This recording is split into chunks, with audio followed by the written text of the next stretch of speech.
You're listening to Civic Media. You can tune into any of our live shows on any radio station across the state with the Civic Media app. Find us in your phone's app store and listen anytime, anywhere. This is your WMDX Daily News Roundup for Mad Radio 92.7 FM and 1580 AM in Madison.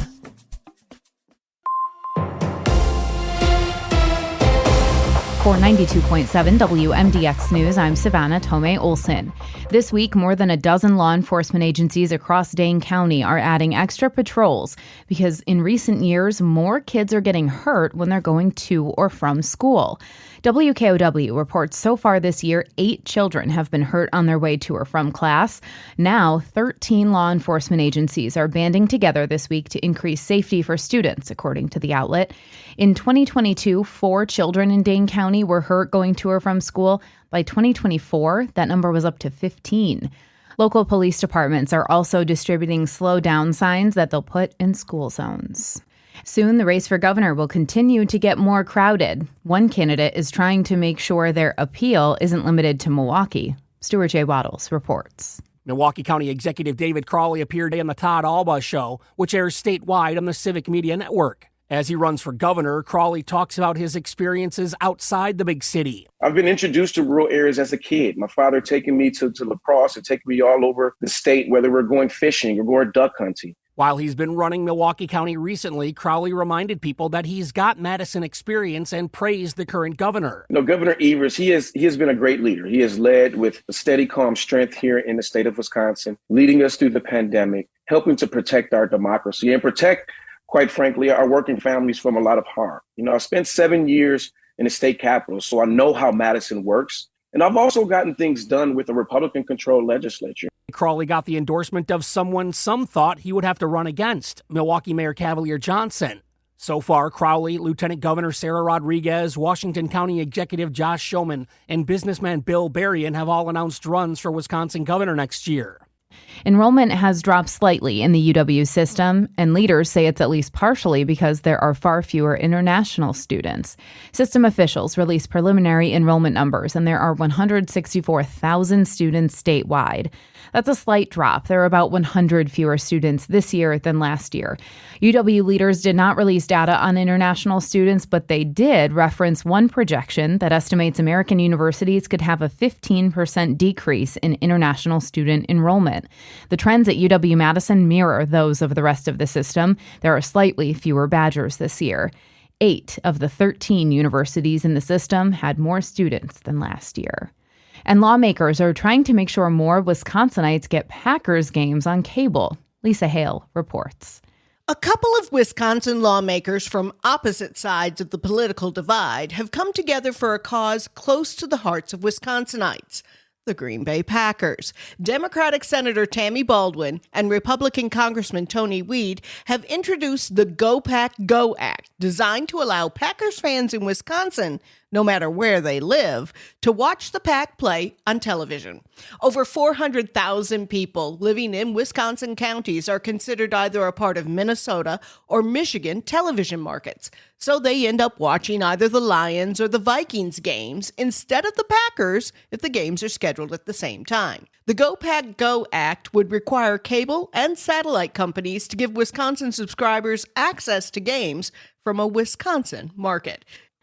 Now, Senator Baldwin has introduced this act at least twice since 2018, and it hasn't gone anywhere before. I'm Savannah Tomei Olson. You're listening to 92.7 WMDX News. The Pack is back. Hi, I'm Mike Clemens with sports. NFL, the Packers get ready now to play the Cleveland Browns. The Browns losing to the Ravens yesterday in Baltimore, 41-17. But Jordan Love will be without one of his best receivers, Jaden Reed. Matt LaFleur. Unfortunately, he broke his collarbone, so he'll be down for quite some time. We'll see. Certainly, I would expect him back at some point this season, but obviously it's a big blow to us. College football, the Badgers host Maryland next after losing in Alabama, 38-14 on Saturday. Luke Fickell. Well, that's obviously not easy to swallow, and the truth of the matter is I told those guys that was a much better team than we are right now. Baseball, the Brewers lost to the Cardinals yesterday 3-2, but that's okay. The Crew, the first team in the major leagues this year to clinch a playoff spot. It's been a joy for me to be around a group of guys that have taken that uncommon mindset as serious as they've taken it. That's Pat Murphy with Sports. I'm Mike Clemens.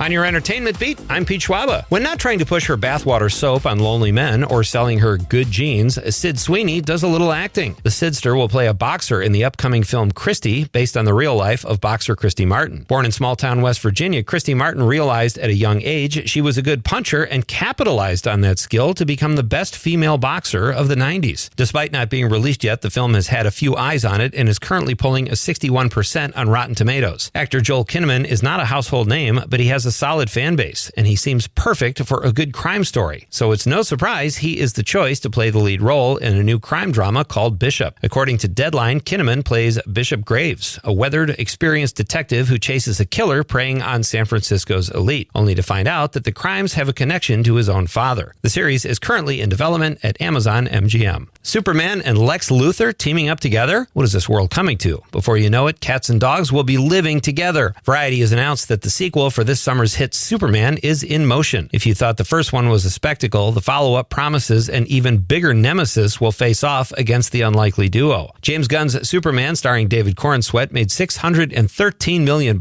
worldwide and was a big first swing for the DC Universe, a company where Gunn currently serves as co-CEO. James Gunn says the sequel will be as much a Lex Luthor film as it will be a Superman film. The director says he loved working with Nicholas Hoult, who played Luthor, and really identified with the Luthor character. Yikes. A couple other tidbits from Gunn's Superman world. The director says Supergirl, starring Millie Alcock, is on the schedule to be released in 2026. Superman, Man of Tomorrow, will start filming in 2026 and be released in 2027. You know you were involved in a pretty challenging marriage when just discussing it causes you to break down in tears. Just ask my wife.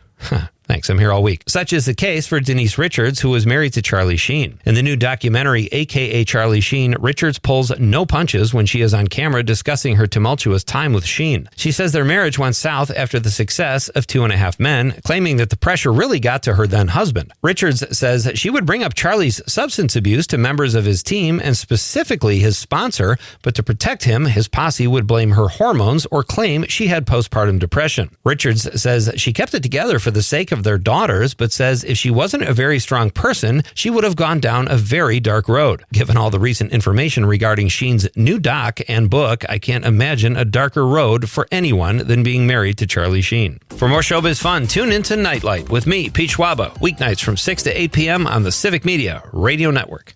We have another warm, summery day on the way. Mostly sunny today. We'll get to around 85 this afternoon. The wind just light out of the southeast at 5 to 10. Tonight, mostly clear. We're going to drop into the upper 50s to low 60s. Tomorrow, more sunshine with a high in the low to mid 80s. I'm meteorologist Sean Cable. Temperature now 65. That's your WMDX Daily News Roundup from Civic Media. Subscribe to this podcast on Spotify, Apple, or wherever you find your podcasts. Find more news at mad.radio. The national news cycle never stops, but it can be hard to find news about your local community. Civic Media is dedicated to providing quality local and state news coverage across Wisconsin. With the Civic Media app, you can get notifications about local stories that matter to you and your community. Find the free Civic Media app in your phone's app store and choose notifications from the menu to tell us what kind of news you want to hear about.